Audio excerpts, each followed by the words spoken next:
우리 지난 시간에는 말라기의 1장을 통해서 이스라엘 백성들의 죄에 대해서 지적하는 말라기의 설교를 1절로부터 5절까지 있는 말씀을 들었습니다. 이스라엘 민족의 그 죄는 하나님이 언제 우리를 사랑했느냐, 하나님의 사랑으로 그들이 백성 되어도 불구하고 그들은 그 사랑을 잊어버리고 하나님이 어떻게 우리를 사랑했냐, 그런 말씀을 했을 때 이 말라기는 하나님의 사랑에 대해서 이스라엘 민족들에게 죄에 대해서 깨닫게 하고 설교하는 그 말씀을 우리에게 들려주셨습니다. 오늘 두 번째 설교는 뭐냐면 이스라엘 지도자, 이스라엘 제사장들의 타락에 대해서 외치는 말라기 선지자의 두 번째 메시지여서 설교인 것입니다.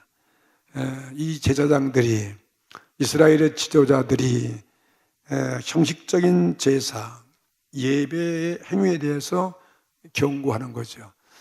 하나님은 말라기를 통해서 오늘 이 시대에도 이 말씀이 우리 주시는 말씀이에요. 우리의 행위나 우리의 노력이나 우리의 공로로는 우리가 하나님 앞에 나가서 축복을 받을 수도 없고, 우리의 행동을 봤을 때 우리의 예배가, 우리 제사가 하나님 앞에 연락될 수 없는데, 우리 행위는 끝없는 타락이고 죄밖에 없기 때문에 도저히 저주와 심판인데, 이 예언의 말씀은 우리에게 오신 메시아 예수 그리스도, 그분이 와서 신령과 진정으로 우리들은 예배가 상달되어지고, 주님께서 우리 죄를 다 담당해 주셨고, 주님이 대신 하나님 앞에 영원한 제물로 들어줬기 때문에 오늘 우리는 희망이 있습니다. 오늘 하루에도 우리는 끊임없이 부족하고 부끄럽고 우리는 늘 죄 속에 살지만, 우리의 행동이나 우리의 생각이나 마음 보면은 이 오늘 말씀 들을 때 감히, 야, 오늘도 우리가 주 앞에 어떻게 예배드리는 우리 기도가 응답되겠는가, 우리는 그렇게 소극적으로 생각하고 죄책의식에 빠지고 절망할 수 있지만, 오늘 말라기가 주는 그 예언의 말씀 들으니까 우리는 희망이 있다는 거죠. 십자가에서 이루어진 예수님에 의해서 우리는 다 영원한 제사가 되어졌고, 오늘도 우리 찬양처럼 예수님이 우리 가운데 와 계시고 그의 이름만 빛나고 우리 가운데 좌정하시고 우리 가운데 임재하시며 오늘 우리의 예배를 받으시는 것을 믿으시기 바랍니다. 그래서 오늘 이 본문의 말씀만 갖고도 하나님은 그렇기 때문에 예수님이 오셨다 하는 것을 우리에게 보여주는 사건들이거든요. 6절을 읽으면 타락한 제사장들을 책망하려 할 때 말라기는 하나님과 이 제사장들, 이스라엘 지도자들 관계가 어떠한 관계인가를 깨우쳐 주시는 것입니다. 6절 말씀 보세요.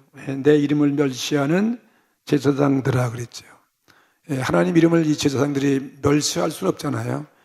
제사장 특별히 선택받은 자들이고 기름 부은 받은 자들이고 하나님의 엄청난 사랑과 축복을 받은 직분자라면 레위 지파들 제사장들인데, 근데 이들이 여호와 이름을 멸시한다는 거예요.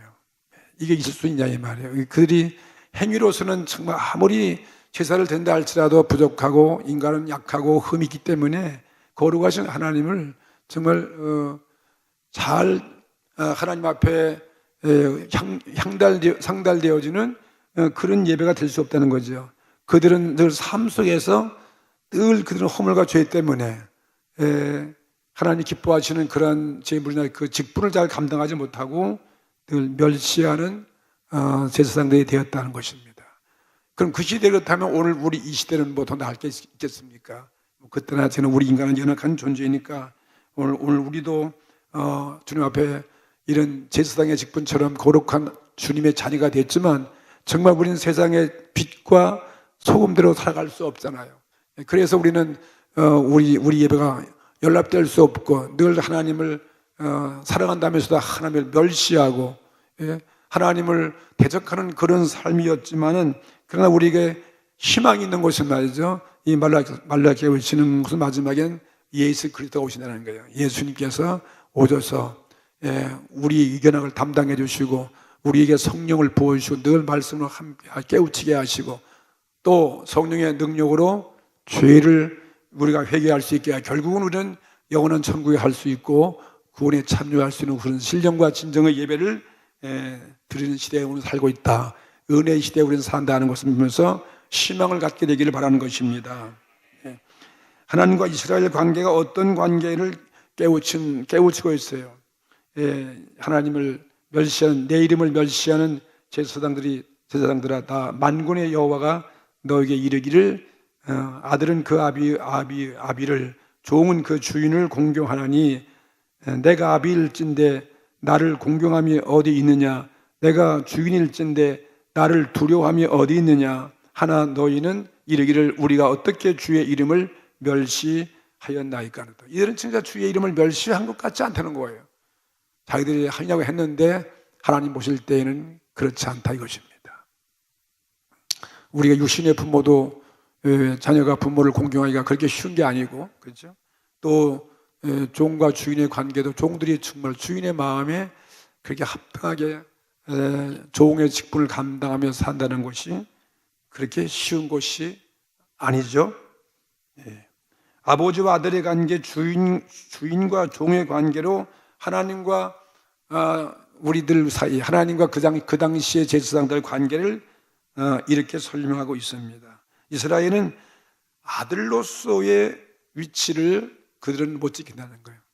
이스라엘 민족을 대표한 그 제사장들이 말했죠. 정치하는 지도자들이 이렇게 아들로서의 사명을 감당치 못했다. 오늘 우리들도 육체적으로 우리 육신의 부모에게 자녀들의 사명을 잘 우리는 감당하지 못하는 건 마찬가지죠. 하나님은 이스라엘을 양육했다. 우리 부모들이 자녀들을 얼만큼 양육을 하는가 한번 상상을 해볼 수 있잖아요. 상상 못하는 거죠. 정말 너무너무 희생적인 것이고 사랑이기 때문에 낳을 때부터 성장할 때까지 또 평생을 수고하는 그 부모님의 사랑, 양육에 대한 그 수고를 우리는 상상해 볼 때 마찬가지로 오늘 하나님 백성들을 위해서 하나님 우리를 양육했다는 것입니다. 이스라엘 백성을 이렇게 양육했다. 이스라엘 백성을 하나님은 아버지로서 사랑했다. 이스라엘 백성은 하나님이 낳았다고 그랬거든요. 하나님의 선민이기 때문에 그래서 그들을 민족을 이루게 하고 애굽의 식민지에서 그들을 해방시키고 모든 대적에서 구원하시고 민족을 이루게 하시는 그러한 민족이기 때문에 아버지와 아들의 관계로 그렇게 말하고 있는 거죠. 그런데 이스라엘은 이 아들로서의 위치를 지키지 못하고 있다 이것입니다. 오늘 그 시대에 이 말씀 주는 것이냐, 오늘 우리들도 우리가 하나님 자녀인데 특별히 주의 백성들이 되었고 이와 같이 주님 십자가 보혈로 이렇게 천국 백성 되어지고 거룩한 직분도 받고 거룩한 성도가 되었는데 우리도 정말 아들로서의 우리 아버지 같은 하나님을 기쁘게 과연 하고 있는가 보면 우린 자신이 없다 이것입니다. 하나님을 끊임없이 우린 경멸하고 멸시하는 것도 우리도 아닌가 하는 것을 보게 되는 것입니다. 부모의 모습과 같다 하나님은. 그리고 더 나가서 또 하나님은 주인이시다. 우리 인생의 주인이라는 거예요. 우리 목자가 되고 인생의 주인이다. 우린 하나님의 종이다. 그런데 이 주인으로서 하나님을 잘 못 섬기는 거죠. 주인을 항상 경외하고 주님을 항상 두려워하고 공경함이 없는 우리들의 신앙생활 똑같은 그런 모습을 여기 말라기는 지금 외치고 지금 설교를 하고 있는 것입니다. 그러면서 하는 말이 우리가 언제 어떻게 하나님을 멸시했습니까? 여러분 하나님 멸시하신 거 없으시죠? 늘 하나님 앞에 합당하고 마음에 들고 칭찬받고 하나님과 기쁘시고 그런 삶을 우리 살아갈 수 없는 거지. 그들도 마찬가지 그래요. 언제 우리가 하나님을 멸시했습니까? 그렇게 말하는 것과 똑같은 거죠. 오늘 우리들도 마찬가지예요. 하나님 보시기에 우리는 얼마나 부끄러운 존재인지. 하나님은 그런 그들에게 나의 허물과 나의 부족을 모르는 우리들에게 그걸 구체적으로 깨닫고 책망해 주시는 것입니다. 그러니까 그걸 받으면 우리는 감히 쓸 수 없는 그런 존재예요. 자, 그럼 여기 하나님이 이스라엘의 그 직분자 레위 지파 제사장들에게 그들이 하나님 멸시하는 그 모습과 행위를 뭐라고 하나님께서 깨닫게 하시냐면은 7절 말씀 보시겠습니다. 그들은 제사장은 주로 예배드리고 제물드리고 이스라엘 백성을 대표해서 하나님 앞에 그 제사 업무를 대행하는 사람들이죠. 늘 예배를 드리고 이스라엘 민족을 대표해서 하는 그들인데, 너희가 더러운 떡을 나의 단에 드리고도 말하기를 우리가 어떻게 주를 더럽게 하였나이까 하는도다. 이는 너희가 주의 상은 경멸히 여길 것이라 말함을 인함이라. 주님의 제단을 아주 우습게 여긴다는 거예요. 주님의 제단을. 우린 제단 앞에 그 당시엔 떡을 드리고 짐승을 드리고 제물을 다 드리는 것이 그 예배 행위. 우리는 지금 예수님의 십자가 제물로 바친 그 은혜 때문에 그런 번거로운 식으로 예배되지 않잖아요. 성령이 우리 가운데 자유롭게 운행하시고, 오늘 우리가 하나님 앞에 예수의 이름으로 나갈 수 있게 하시고, 예수의 이름으로 기도하게 하시고, 예수의 이름으로 오늘 얼마든지 주님 앞에 이렇게 자유스러운 신령과 진정의 이런 관계에 우리는 있는 것입니다. 그 당시에는 이렇게 제물 드리는데 그들의 경멸하는 그들의 행위에 대해서 이렇게 하나님이 지적하는 거예요. 더러운 떡을 드렸다. 그리고 이 떡은 그들이 소제를 드릴 때 아주 정결한 곡식으로 고운 가루에, 그 다음엔 정결한 기름을 섞어가지고 아주 귀하게 정성껏 만들어서 드리는 그들의 소제 제물이 되어져야 되는데, 그들은 그것을 주의 단을 아주 그렇게 경멸히 여겼다. 7절에 주의 상, 주님의 그 제단을 경멸히 여길 것이라 그런 말함을 인합니다. 그냥 평상에도 그 마음이 뭐 주의 제단, 주님의 그 상은 그 제사상은 뭐 그렇게 뭐 중요한 것이 아니다. 그런 마음이 있었기 때문에 그냥 대수롭지 않게 된다는 거죠. 다시 예배에 대해서 큰 중요함이 없다는 거죠. 소제를 드리는 떡은 고운 과리에 기름 섞어서 정성으로 만들었는데, 그들은 형식적으로 드렸기 때문에 그냥 뜨거운 떡, 금방 갓 쪄낸 그런 떡이 아니라 이미 식어버리고 쇠서 딱딱해지고 굳어지고 사람도 먹을 수 없는 그런 떡을 그냥 귀찮으니까 그냥 형식적으로 드렸다, 그 뜻이 아니겠어요. 더러운 떡을 드렸다. 그러면서 이것이 바로 너희들이 주님의 상을 경멸히 여기는 그 마음에서부터 나온 행위이고, 하나님을 그렇게 너희들이 경멸히 하고 하나님을 멸시했다. 너희 아버지 되는 하나님을 멸시했다. 그런 말인 것입니다. 이 말씀 앞에 그들은 할 말이 없는 거죠. 인간들은 다 이스라엘 민족의 문화, 아담 하와 때부터 계속 인간은 끊임없이 우리는 또 죄를 짓고 타락하고 말이에요. 하나님 앞에 감히 우리가 어떤 제물 드려서 가까이 갈 수 없는 그러한 존재죠. 우리 인류라는 것이 말이죠. 그것을 보여주는 우리 인간의 연약함, 구제불능의 모습을, 인간의 그 아주 완악한 목이 곧은 그러한 백성들을, 우리의 죄성을 그대로 낳을 때부터 죄가 있고 은혜를 또 잊어버리고 정말 깨닫지 못하고 무지몽매한 그런 모습을 보여주고 있습니다. 그러면서 더 계속해서 8절에 뭐라고 그러냐면, 그들이 멸시하지 아니했다 그러니까 또 하나님 이제 제물에 대해서 떡상도 그렇지만은 더러운 떡도 드렸지만 8절 말씀 보니까 만군의 여호와가 이르노라. 너희가 짐승을 드리는데, 제물 드리는데 눈먼 희생으로 드리는 것이 어찌 악하지 아니하며. 우리 짐승 드릴 때 좋은 짐승으로 드리기가 쉽지 않잖아요. 깨끗하고 건강하고 좋은 거 드리는데, 하나님 하면 하나님은 상 그거 형식, 아주 제물이 예식이 형식화 돼가지고 별로 그렇게 대접지 않게 그들이 생각했다는 거죠. 그 은혜를 잊어버리고 눈먼 희생을 드리는 것이 어찌 악하지 아니하며, 그 다음에 저는 것과 짐승의 절고 병든 것으로 드리는 것이 어찌 악하지 아니하냐. 짐승 중에 가장 건강하고 또 젊고 깨끗하고 그런 제물로 드리고, 값나가는 그런 제물이 아니라 아주 값싸고 사람도 별로 안 좋아하는 그런 버림받은 그런 것들로 하나님 앞에 제물로 드렸다는 거죠. 하나님 앞에 드리는 예배 신앙 행위가 이게 합당치 않은 거죠. 그것을 말라기는 담대하게 지금 그들의 죄를 책망하고 있는 것입니다. 예. 너희가 눈먼 희생으로 8절 말씀 드리는 것이 어찌 악하지 아니하며 저는 것 병든 것으로 드리는 것이 어찌 악하지 아니하냐. 그러면서 이제 그것을 너희의 총독에게 드려보라. 그가 너를 기뻐하겠느냐 너를 간합하겠느냐. 그러니 사람도 총독도 그런 것을 드리면 그걸 예물로 드린다면 그거 선물로 드리면 그거 받겠느냐. 그만큼 하나님의 제사가 예배가 식어지고 형식화되어졌다 하는 것을 볼 수 있는 거죠. 8절은 그런 말씀 것입니다. 율법에 그렇게 하나님 명령 이스라엘 백성 제사장들은 병든 것, 그렇게 하면 저는 것, 눈먼 것으로는 그걸 드리면 하나님의 법을 어기는 거예요. 모세 율법에 가장 깨끗한 걸로 일찍이 율법에 되어진 그 율법을 그들은 다 잊어버렸어요. 자기들 육신의 생활에 급급해가지고 말이죠.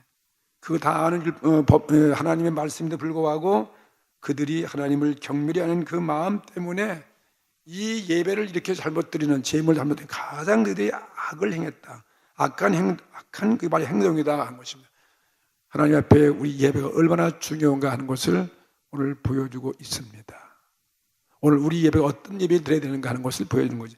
그런데 오늘 우리가 그렇게 하려면 진짜 우리가 못하는 거예요. 우리도 우리의 의지로는, 나의 인격으로는, 나의 성품으로는 안 되는데, 끝없는 우리는 연약한 존재인데 오늘 우리에게는 성령의 도우심이 필요하고 주님의 십자가의 자비와 근육이 우린 필요하기 때문에 그 이름으로 우리가 의지할 때 오늘 주님은 우리 가운데 와 계시고 오늘도 우리의 오늘 모든 죄를 주님이 다 아시기 때문에 오늘 고백하고 정직하게 주님 앞에 회개하고 주님 앞에 의지할 때 주님은 우리 가운데 와 계시는 것이고 우리 예배를 받아주시는 것을 믿습니다. 우리는 절망할 수는 없는 거죠. 그것 때문에 주님 오신 거 아니겠어요? 이스라엘 역사에 계속 그런 죄를 짓는 것 때문에 아담 하와에 짓는 모든 죄를 담당하신 분이 누구겠습니까? 오늘 예수님이 계시는 것입니다. 오늘 예수님이 그 이름을 우리는 찬양하고 오늘 그 예수님 우리 가운데 와 계시고 오늘 우리를 대신해서 주님이 하나님 앞에 드려지는 그 영원한 제사가 있기 때문에 우리는 오늘 위로를 받지 않을 수 없는 것입니다. 하나님은 계속 꾸짖기를 그것을 너희 총독들에게 한번 드려보라. 그가 너를 기뻐하시겠느냐는 것입니다. 그러니 어떻게 우리 인간의 방법으로 하나님을 기쁘게 할 재간이 없잖아요. 안 되는 건데 오늘 주님의 은혜로 우리는 하나님을 기쁘시게 할 수 있는 그런 자녀의 사명을 감당할 수가 있는 것입니다. 9절 말씀 또 보겠습니다. 만군의 여호와, 만군의 여호와가 이르노라. 너희는 나 하나님께 은혜 구하기를 우리를 긍휼히 여기소서 하여 보라. 너희가 이같이 행하였으니 내가 너희 중에 하나도 받겠느냐. 그러니까 이런 우리 인간의 힘으로 한번 우리 그지 한다 할지라도 우리의 예배가 상달될 수 없으면 오늘 우리의 기도나 우리의 구하는 모든 것을 우리는 주님께로부터 아무런 은혜를 받을 수가 없는 거 아니겠습니까?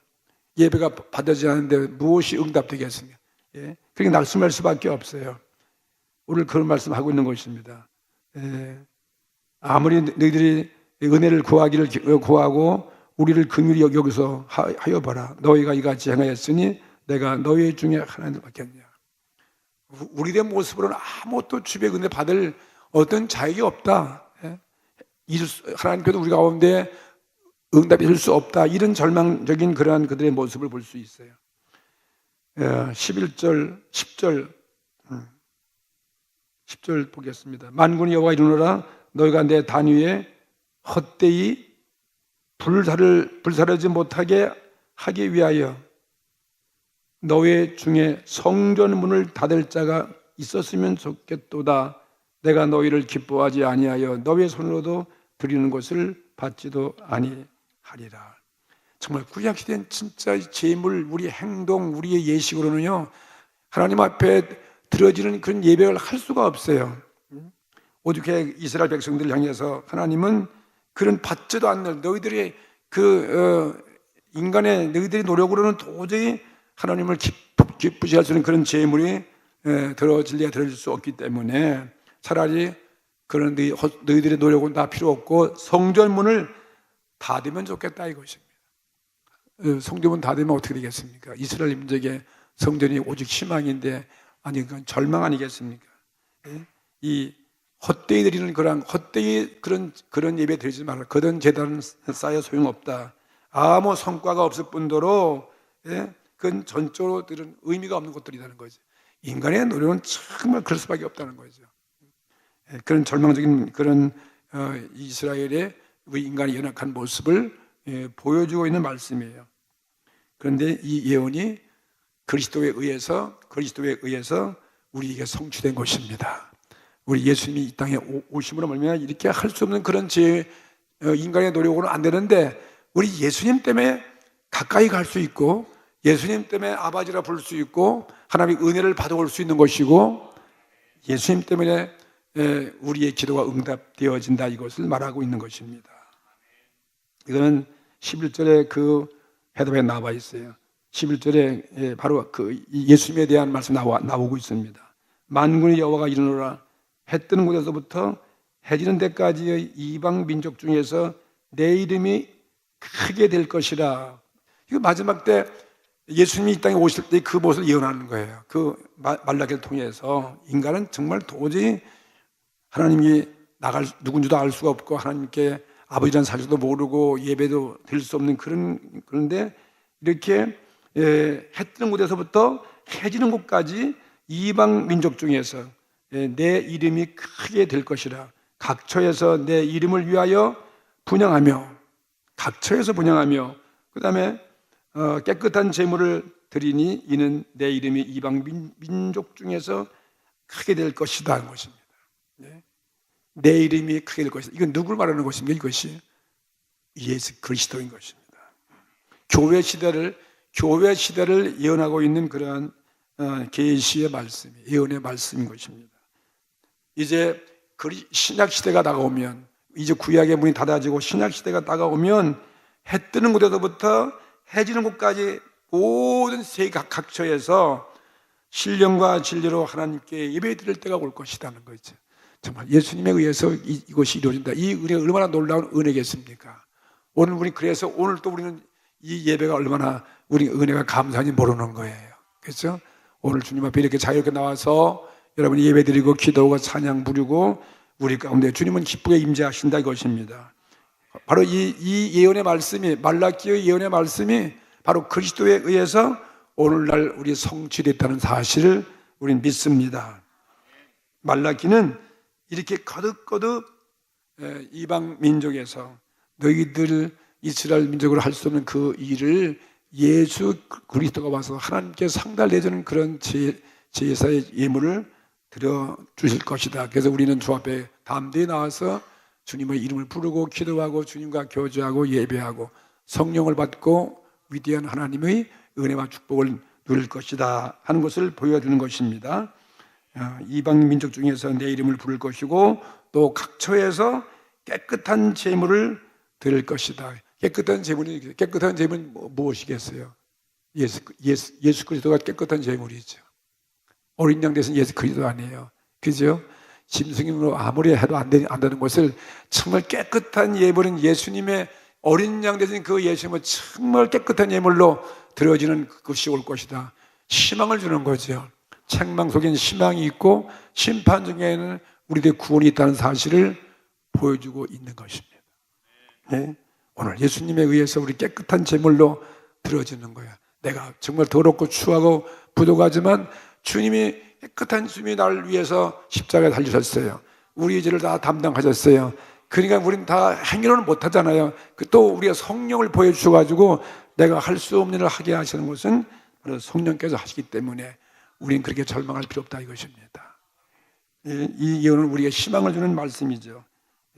지금까지는 예루살렘의 성전에서만 하나님을 예배드렸는데 주님 오시는 그날에는 일정한 예루살렘 성전이 아니라 모든 각처에서 어디서나 신령과 진정으로 드리는 그런 시대가 올 것이다. 바로 지금의 시대이죠. 지금의 시대. 그리고 이 제단은 주님의 상은 오늘 그리스도의 교회를 상징하는 그런 예언의 말씀인 것입니다. 깨끗한 제물은 바로 장차 올 우리 가운데 오셔서 십자가의 제물로 돌아가신 예수 그리스도를 말미암아서 우린 순결한 예배, 신령과 진정의 예배를 드리는 것이다. 이렇게 오늘 이 말씀을 주셨습니다. 오늘 예언의 말씀이 우리 가운데 그대로 이루어졌습니다. 요한복음 4장에도 예수님 자신이 이 사마리아 우물가에서 이 대화 속에서 예수님 자신이 이러한 예배를 드리는 내가 메시아라고 설명한 사건이 있어요. 예수님께서 그 사마리아 우물가 여자에게 내 말을 믿으라 하면서 하신 말씀이 있습니다. 이 산에서도 말고 또 예루살렘에서도 말고 너희가 아버지께 예배할 때가 이르리라. 이건 예수님이 하신 말씀이에요. 너희는 알지 못하는 것을 예배하고 우리는 아는 것을 예배하노니 이는 구원이 유대인에게서 남이니라. 그러면서 요한복음 4장 23절에 아버지께 참으로 예배하는 자들은 그랬어요. 아버지께 참으로 예배하는 자들은 신령과 진정으로 예배할 때가 오나니 곧 이때라. 아버지께서는 이렇게 자기에게 예배하는 자들을 찾으시니라. 이거 누구의 이름으로 드리는 거예요? 우리의 힘과 노력으로? 아니죠. 예수님의 이름으로 드리는 예배를 말하는 거예요. 이것이 진정한 산 예배로 드리는 것이다 하고 말씀하셨습니다. 또 로마서에도 보면은 오늘 우리의 예배는 그런 어떤 형식과 예식으로 거룩해서 드리는 것이 아니라 진정한 우리의 신령과 진정한 예배가 무엇일까? 영적으로. 바울은 로마서 12장 1절에 그러므로 형제들아 내가 하나님의 모든 자비하심으로 너희를 권하노니 너희 몸을 하나님 기뻐하시는 거룩한 산 제사로 드리라. 이는 너희의 드릴 영적 예배니라. 그래서 너는 이 세대를 본받지 말고 오직 마음을 새롭게 함으로 변화를 받아서 하나님의 선하시고 기뻐하시고 온전한 뜻이 무엇인지를 분별하도록 하라. 이건 예수 그리스도에서 우리가 거듭나고 중생하고 그리고 주님 앞에 우리가 늘 성령의 도우심을 통해서 주 안에 거하게 하시고 하늘의 소망을 가지고 세대 세상 속에 세상을 바라보고 세상에서 저 살지 않는 우리의 삶은 천국을 향하는 그런 신령한 영적인 그리스도인의 삶의 모습을 말하고 것. 이것이 바로 산제사죠. 우리의 생활 속에 주님을 찬양하고 인정하고 주님을 섬기는 그러한 삶, 생활로 드리는 예배, 이것이 오늘 산제사인 것입니다. 뭐 천주교나 어떤 다른 교회에서 어떤 무슨 형식으로 제사를 엄숙하게 하고 무슨 제사 의식 가지고 우리 구원되는 것이 아니라 우리 마음이 거듭나고 중생하고 회개한 심령이 되어서 성령 안에서 우리가 자유롭게 삶 속에 주님을 기쁘게 하는 하나님을 예배하는 그런 생활이 이게 산제사다 이것입니다. 주님을 빼놓고서는 진정한 예배를 드릴 수 없다는 거죠. 예수님 오늘 우리를 위해서 우리가 산제사 드릴 수 있는 그러한 은혜를 가져오신 것에 대해서 오늘 우리는 감사하는 것입니다. 삶의 제사, 거룩한 삶으로 드리는 예배가 신령과 진정의 예배가 되어진 거다.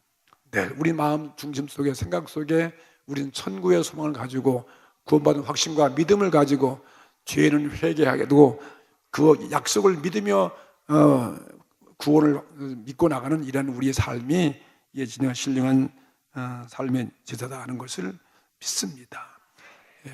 무엇으로 우리가 주님 앞에 우리 구원받고 우리가 천국에 갈 수 있습니까? 우리 행위로는 어떤 종교의 예식은 절대 안 된다는 것입니다.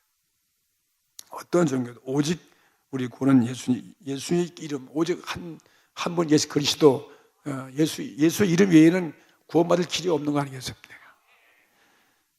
지난번 추석 때 제가 여러분 추석 때 다 고향 가서 여러분 추석 지고 저는 그 네팔에 가서 추석을 보냈는데 참 희한한 걸 봤어요.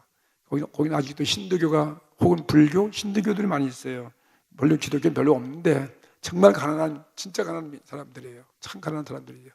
오직 그 산 등산 때문에 밥 벌어먹고 사는 그런 사람들인데, 거기에 우리 그 윤영도 목사님께서 거기 자주 다니니까 네팔에는 꼭 이걸 봐야 된다. 어느 강가에 강이 흐르고 거기 힌두교 사원이 유명한 사원이 있는데 그 사람들의 장례법, 그들의 그 사람 죽으면 그 화장하는 그 모습을 실제 코앞에서 보여준다는 거예요.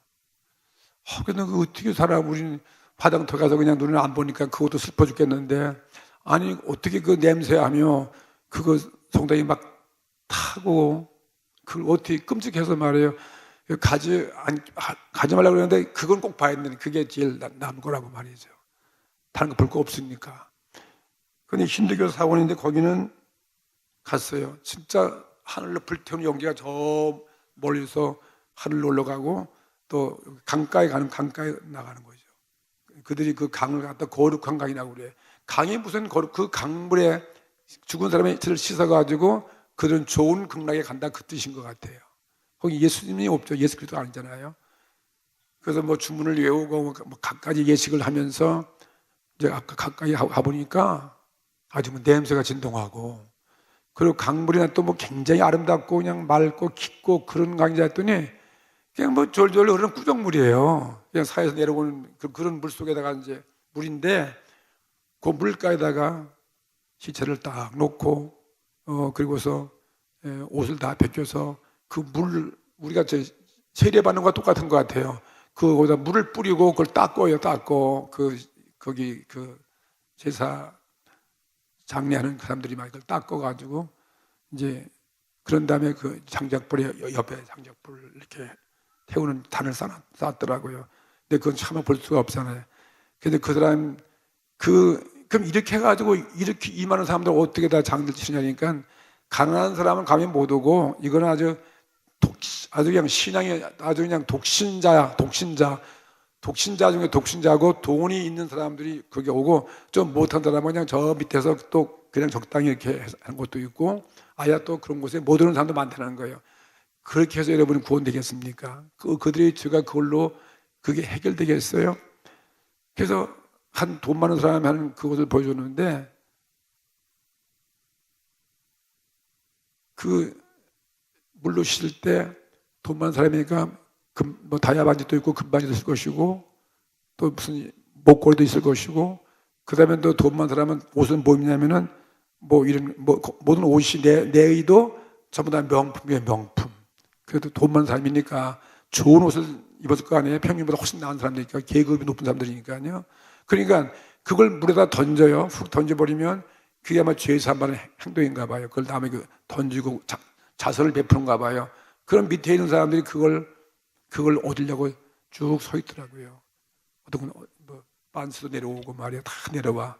그리고 밑에 가서 이제 이런 귀금속 같은 것은 이제 밑에서 모래를 이렇게 쳐가지고 이제 거기서 흘러내려오고서 그걸 가져가지고 또 가난한 사람들이 살기도 하는 것인데, 진짜 그걸 봤어요. 시체에 벗은 것을 내 던지니까 아니요, 밑에 있는 사람이 자루를 하나 갖고 와가지고 흘러오는 곳에 갖다 그걸 주워서 이렇게 보더라고요. 이게 좋은 거가 나쁜 거가 보통에 주워만 한가 봐. 물에다 흔들어가지고 짜가지고 자루에다 넣는 거예요. 야, 이렇게 미개할까? 이런 행동을 가지고서 그 영혼이 그래 천국에 갈 수 있겠는가 하는 거예요. 천국을 예수님을 모르는 거죠. 정말 무지몽매한 그런 모습이 삶이 비참하고, 그냥 바로 이 땅에 보이는 그런 아주 우리 한국과 비하면 천국과 지옥 같다, 그런 삶을 느낄 정도로 가난한 사람들의 모습을 볼 수 있습니다. 종교가 얼마나 중요한 것인지, 정말 오늘 예수님을 믿는 우리는 진짜 복이에요. 우린 정말 예수님에 의해서 신령과 영적인 우린 제사를 드려서 우리가 구원받는 것이지, 예수님의 의로운 그 보혈로서 우리가 죄사함 받고 그분의 공로와 그분의 이름으로 우리가 구원받는 것이다 하는 것을 보면서 참 많은 교훈을 받게 되었습니다.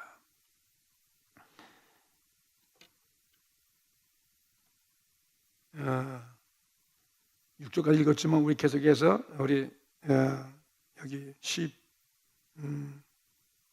말라기 1장 14절 말씀을 보겠습니다.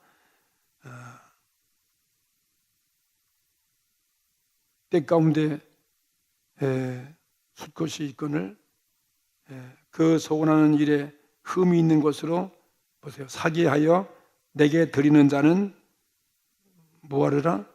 저주를 받으리니 나는 큰 임금이요 내 이름은 열방 중에서 두려워하는 것이 됨이니라.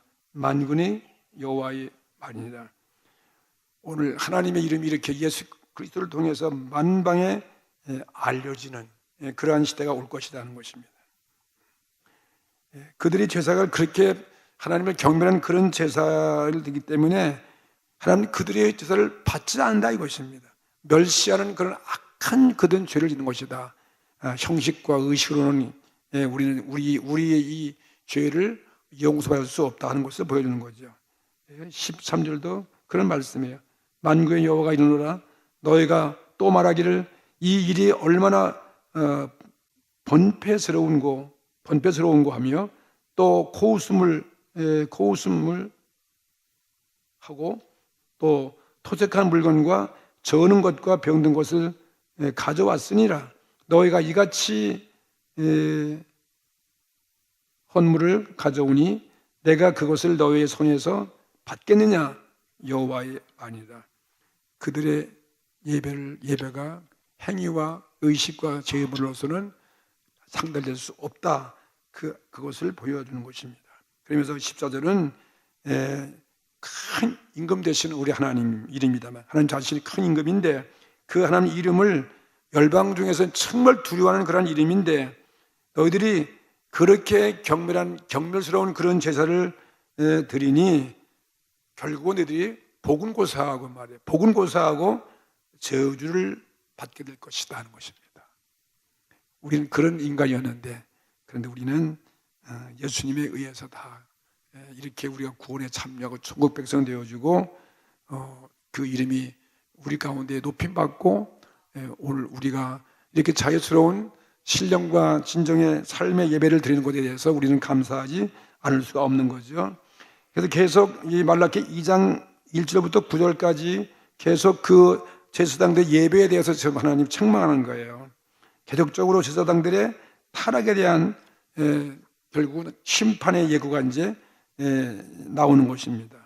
1절 보세요. 너의 제사장 2장 1절 너의 제사장들아 이제 너에게 이같이 명령한다. 하나님이 직접적인 명령하는 것이죠. 엄하게 명령하죠. 2절에 만군의 여호와가 이르노라 너희가 만일 정말 듣지 아니하며 너희의 삶으로 진짜 변화가 되지 아니하고 깨끗한 거룩한 삶을 통해서 드리지 않는 그런 삶을 산다면은 너희가 만일 회개치 아니하면 듣지 아니하면 마음에 두지 아니하여 내 이름을 영화롭게 하지 아니하면 내가 너에게 저주를 내려 너의 복을 저주하리라. 내가 이미 저주하였나니 이는 너희가 그것을 마음에 두지 아니하였음이니라. 이스라엘 민족들이 예수 그리스도 오기 전 어떤 방법으로도 하나님의 저주를 면할 수 없는 거죠. 그들이 회개가 일어나지 아니하고 하나님의 이름을 영원하게 할 수가 없습니다. 그래서 내가 너희들에게 저주를 내릴 것이다. 이스라엘의 심판이 임한다는 거죠. 심판이 임한다. 너의 복을 저주하리라. 그들이 받은 물질적인 복도 하나님의 제사장 되어준 그 모든 복도 다 빼앗기고 그 복에 대한 저주가 임할 것이다. 이게 이스라엘 구약 시대에 그들의 삶의 행위로서 하나님을 잘 못 섬긴 그들의 죄의 모습에 이렇게 하나님의 저주가 온다는 것을 우리에게 보여주고 있어요. 그것이 구약 시대의 무서운 그들의 신앙인 생활의 모습이었죠. 그런데 지금은 우리는 예수님에 의해서 정말 인간이 할 수 없는 그런 구원을 예수님이 이루어줬던 것에 대해서 큰 하나님의 의리라는 것을 보여주는 거죠. 인류에 대한 미래의 하나님의 희망을 보여주는 것입니다. 3절 보세요. 보라, 내가 너의 종자를 견책할 것이요. 곧 그 제사장들의 자녀, 종자면 그들의 후손들까지 말하는 거예요. 이스라엘 후손들 혹은 그 자녀들까지도 그들의 죄 때문에 죄의 결과로 견적할 것이다. 어떻게 견적하는 것입니까? 똥, 곧 너의 절기에 희생의 똥을 너의 얼굴에 바를 것이라. 너희가 그것과 함께 제하여 버림을 당하리라. 이거는 제사장들이 이렇게 수출당한다는 거예요. 그들이 하나님을 멸시한 그 죄로 인해서 도저히 그들은 하나님을 자기의 행동이나 자기들의 삶으로는 거룩하게 섬길 수 없기 때문에 그런 죄값에 의해서 그들의 얼굴에 아주 부끄러운 제물 가진 그 제물 희생의 똥을 얼굴에다 바르는 것처럼 말이죠. 그런 저주가 임할 것이다. 참 무서운 율법적인 하나님의 심판 아니겠습니까? 제사장들은 절기를 지킬 때면은 그들이 백성들이 존경을 받습니다. 그리고 희생의 제물을 드리는 것으로서 그들은 만족했는데 하나님은 그렇지 않다는 거예요. 그들은 하나님 백성된 그러한 축복을 자랑하고 살았는데 그 자랑커녕 오히려 부끄러운 얼굴에 똥칠하는 말, 망신을 주는 그러한 너희들의 모습이 될 수 있겠다 하는 것이었습니다. 그러한 재물, 그들이 드린 그 자랑은 결국은 마지막에 하나님의 저주가 오면 똥을 바르는 그런 수치로 변할 것이다 하는 것을 보여주는 것입니다. 이것도 우리에게 큰 교훈을 주는 거죠. 마지막 심판 때 우리가 정말 하나님을 믿지 아니하면 모든 지도자들, 그런 형식적인 재물 드리는 그런 사람들 이런 심판, 이런 부끄러움을 당할 때가 온다 하는 것도 우리가 보여주는 예언의 말씀이 될 수 있습니다. 4절 말씀 또 보세요. 만군의 여호와가 이르노라 했습니다. 내가 이 명령을 너희에게 내린 것은 너희와 세운 나의 언약이 항상 있게 하려 함인 줄을 너희가 알리라.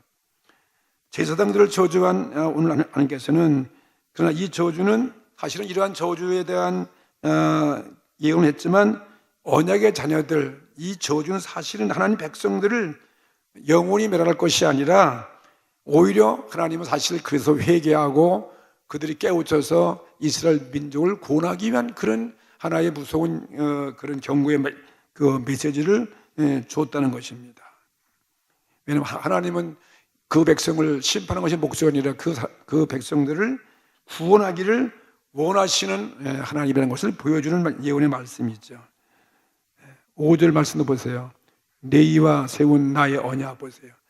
이스라엘 백성과 너희와 세운 나의 언약은 무엇입니까? 생명과 평강의 언약이라는 거예요. 하나님의 언약은 생명과 평강의 언약이라 내가 이것으로 그에게 준 것은 그로 경외하게 하려 함이라. 하나님을 나로 섬기고 회개하게 돌아오라는 것이죠.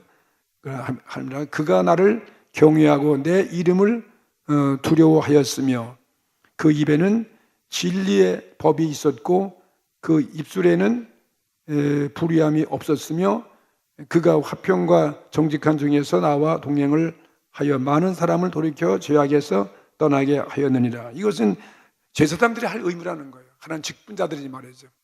하나님의 선민된 백성들이 이렇게 언약을 맺었는데 그 언약은 우리를 생명 주고 평강을 주기 위해서 준 거라는 거죠. 구원해 주기 위해서.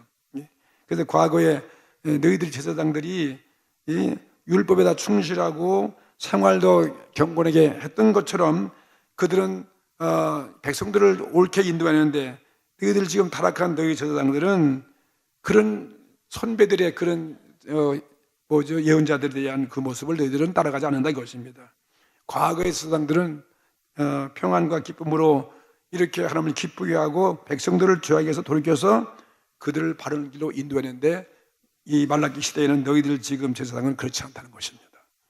그러면서 7절에 대저 제사장의 입술은 지식을 지켜야 하겠고 사람들이 그 입에서 율법을 구하게 되어야 할 것이니 제사장은 만군의 여호와의 사자가 될 것이오늘.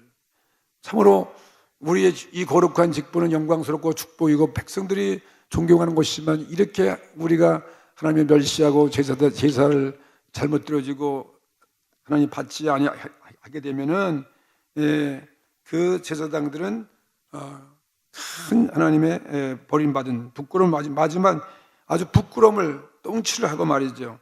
그들의 지은 대로 똑같이 하나님 앞에서 버림을 받을 것이다 하는 것을 보여주고 있어요. 제사장들은 임무는 백성들에게 가르치고 바른 판단을 내려주는 일인데, 그런데 말라기 시대에 있는 제사장들은 안 그런 거예요. 그들은 타락하면서 율법을 떠나가고 지키지 아니하고 마침내 그래서 이스라엘은 암흑 시대로 들어가게 되었고 나라가 망할 것이다 하는 것을 보여주는 것이죠.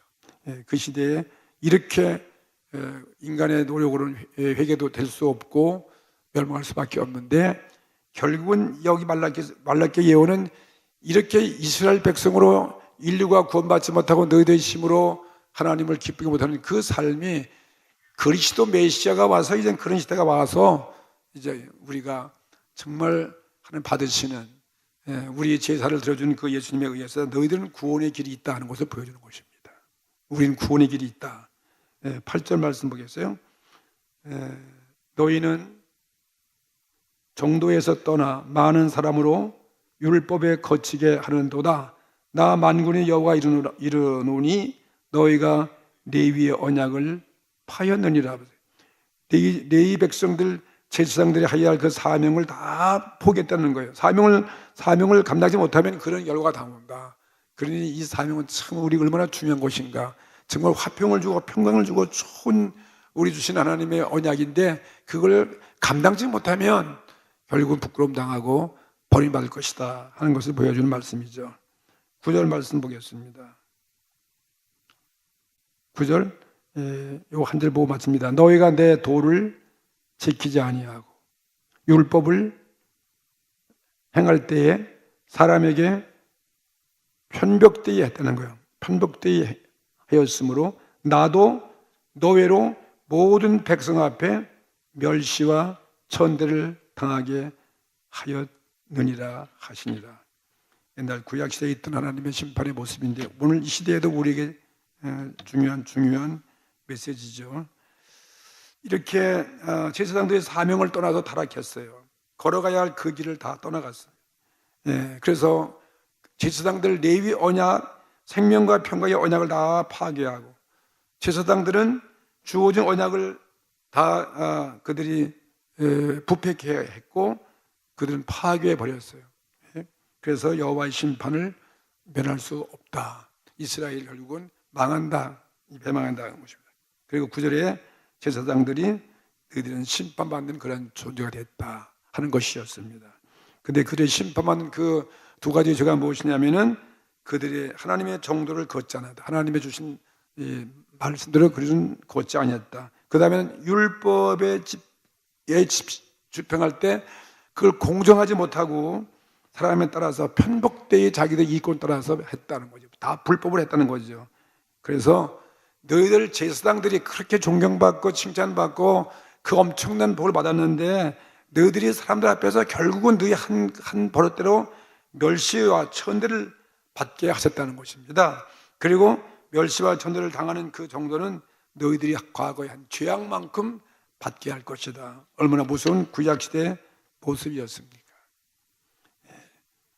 제사장들이 타락하고 부패했을 때 그들은 이러한 결과가 올 것이라고 하나님 엄한 말씀을 말라기 예언자가 하고 있는 것입니다.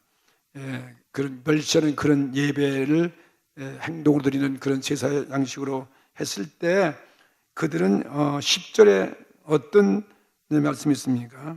성전문을 닫으면 좋겠다. 아야 그냥 그런 예배를 들지 못하게 한다. 그러니까 성전이 없는 그런 아주 절망한 시대가 되게 그런 하나님의 심판의 예고가 온 거죠.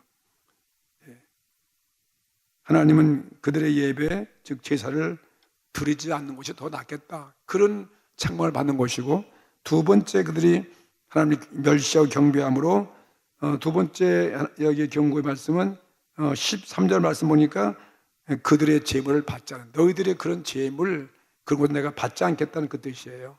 재물은 받지 않는다. 그 다음에는 2장에 가서는 2절 말씀이 뭐냐면 너희들이 그렇게 멸시하고 그런 재물 들 때에는 내가 저주를 내겠다는, 저주를 내려서 너희들이 받은 그 모든 복을 다 뺏겠다. 그 영광스러운 모든 복을 다 저주하겠다는 거예요. 받은 축복을. 얼마나 우리 책임과 삶이 무겁다는 것을 보여주는 거죠. 그리고 9절 마지막에 가서는 뭐냐면 너희들이 행한 것만큼, 너희들이 제사장들이 행한 것만큼 백성 앞에서 멸시와 천대를 당하게 하겠다, 그 뜻이에요. 그렇죠? 이 네 가지로서 하나님은 응답하겠다는 것입니다.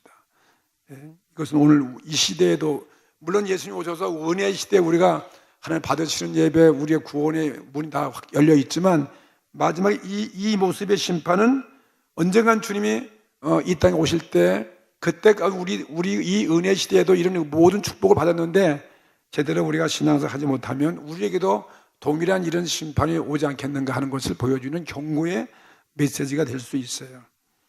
오늘 우리들이 선택받고 하나님의 백성이 되었습니다. 또 우리는 이렇게 복을 받았어요. 또 지도자의 사명도 받았습니다. 법대로, 우리가 율법대로 지키지 아니하면 얼마나 죄가 큰 것인가, 우리 사명 감당 못할 때 여기에 대한 하나님의 책망이 얼마나 큰가 하는 것을 보여주는 거죠. 죄를 범한 대로, 우리가 행한 대로 구약시대에 보여준 이 메시지는 우리에게도 주시는 메시지예요. 우리도 물론 은혜 시대지만 오늘 우리가 잘못 신앙생활 때 우리가 이 축복을 다 빼앗긴다 하는 그런 경고의 말씀이고, 얼마나 우리가 받은 이 책임이 큰 것인가, 하나님 백성으로서의 책임, 선택받은 자의 책임, 우리 직분 받은 자의 책임, 이 교회의 책임이 우리가 크든 작든지 간에 주어진 책임에 우리는 어떻게 최선의 충성을 다해야 된다는 것을 보여주는 거예요. 우리 가정에서는 부모의 책임, 혹은 자녀의 책임, 교회에서는 교육자의 책임, 성도의 책임, 직분의 책임, 모든 이 책임이 큰 하나님의 언약 축복의 생명과 평강의 축복인데, 이걸 감당치 못하면 그 모든 거 다 잃어버리고 우리도 이렇게 버림받을 수 있는, 얼굴에 똥칠하고 있는 그런 망신당하는 그런 것을 구약이 보여주면서 우리에게도 주시는 하나의 경고와 교훈의 메시지가 될 수 있는 거죠. 우리 모두에게 주시는 오늘 하나님의 경고의 메시지라는 것을 우린 믿으시길 바랍니다. 우리는 지금 마지막 때를 당해서, 말세를 당해서 더욱더 우리는 역시 우리 경건하고 근신하고 깨어서 기도하고 맡은 책임을 다하라. 우리의 회개하고 기도하고 전도할 땐 전도하고, 우리가 신령과 진정의 그런 삶을 우리가 살아야 되고, 이런 것도 오늘 우리에게 주어진 하나님의 사명과 책임이죠. 그럼 감당 못하면 그만큼 우리 한 그대로 부끄러움을 당할 때가 온다는 것을 보여주는 구약시대에 있었던 예언의 메시지가 오늘 우리에게도 주시는 영원한 예언의 메시지가 된다는 것을 믿으시기 바랍니다. 아무리 좋은 명예와 권력과 돈이 있다 해도 우리는 그것만큼 받은 것만큼 우리는 지켜야 되는, 받은 것만큼 법을 지켜야 되고 올바르게 우리가 살아갈 것이고, 하나님을 반드시 우리의 그 수고에 대해서 책임을 추구하시는 공의의 하나님이라는 것을 오늘 알고, 오늘 우리가 경고의 메시지로 이 시대에도 받아야 된다는 것을 믿습니다. 오늘날 우리 주어진 우리 현실의 모습 보면은 지금 권력을 차지하고 돈을 많이 했고 무슨 명예라든지 진짜 엄청난 복을 받은 사람들이 말이죠. 이 시대에도 너무 법을 무시하고 자기 마음을 만행하고 백성들을 올바로 이끌어가지 못하고 추태를 벌이고, 그래서 전부 다 어디 가냐 이 말이에요. 그 엄청난 책임을 그냥 경홀히 여기고 하나님을 멸시하는 그런 모습으로 했기 때문에 지금 얼마나 망신하는 거예요. 과거에 그렇게 용화스러운 사람들이 지금 참 감옥에 가서 말이죠. 우리 다 보고 있지 않습니까? 이런 모습이 우리 주시는 교훈의 모습이에요. 그래서 이런 사건 하나하나가 또 성경에 예언된 이런 예언자들의 그 시대의 예언이 오늘 이 시대에도 우리에게 주시는 말씀이죠. 오늘 우리도 이런 주님의 엄청난 은혜를 받은 거예요. 십자가에서 주님이 피 흘려 주셔서 우리가 죄사함 받고 의롭다 하고 주님의 자녀가 되고 천국의 소망을 줬는데도 불구하고 여전히 우리가 그 은혜를 망각해버리고 옛날 구약 시대의 이스라엘 백성들처럼 언제 하나님 나를 사랑했습니까? 제사장처럼 하나님을 예배드리면서 그 멸시할 때 그런 망신, 얼굴에 똥칠하는 망신을 받는 것처럼 우리도 그것이 우리에게 오지 아니라고 어떻게 장담할 수 있겠냐 이 말입니다. 우리는 예수님의 은혜는 더 엄청난 은혜를 받았습니다. 어마어마한 주님의 그 사랑을 받아서 불구하고 그걸 모를 때 우리에게 큰 책임이 있다는 것을 믿게 되기를 바라는 것입니다. 오늘 우리는 감사한 것은 그러나 우리는 부족하지만 오늘 예수님의 은혜로 오늘 또 우리 기도를 받으신다. 오늘 또 우리 신령과 우린 진정으로 내가 거듭나서 정말 주님의 그 사랑 속에 거할 수 있다는 이러한 여러분이 예배를 드리고 있습니다. 그래서 더더욱 경성하고 깨어서 정말 우리 주어진 이 축복과 맡은 사명을 잘 유지해가고 빼앗기지 아니하고 받았던 복을 저주가 임하지 않도록 말이죠. 끝까지 유지하고 마지막 정말 주님의 영원한 구원에 참여하는 것이 우리의 꿈이에요. 우리의 소망인 것입니다. 우리는 그 꿈을 향해서 여러분이 더 분발하고 더 깨어있고 기도하고 또 우리는 회개할 건 더 회개할 때 그런 재물에 예수님에 의해서 얼마나 우리는 회개가 가능하거든요. 주님의 십자가 은혜가 얼마나 다 가능한데 그것을 우리들이 끝까지 우리가 반역하고 있면 우리도 그런 구약시대에 이렇게 당했던 심판했던 제사장과 같은 그런 모습이 되지 않겠는가 하는 것을 생각하면서 오늘도 주님께 감사하고 주님의 이름을 높이고 주의 이름을 찬송하고 그리고 여러 개 주어진 우리 성도들의 사명 혹은 직분자의 사명을 혹은 이 사회에 주신 나의 준 축복을 빼앗기지 않도록 최선을 다해서 유지해 나갈 수 있는 그런 지혜로운 성도가 다 되시기를 주의 이름으로 축복합니다.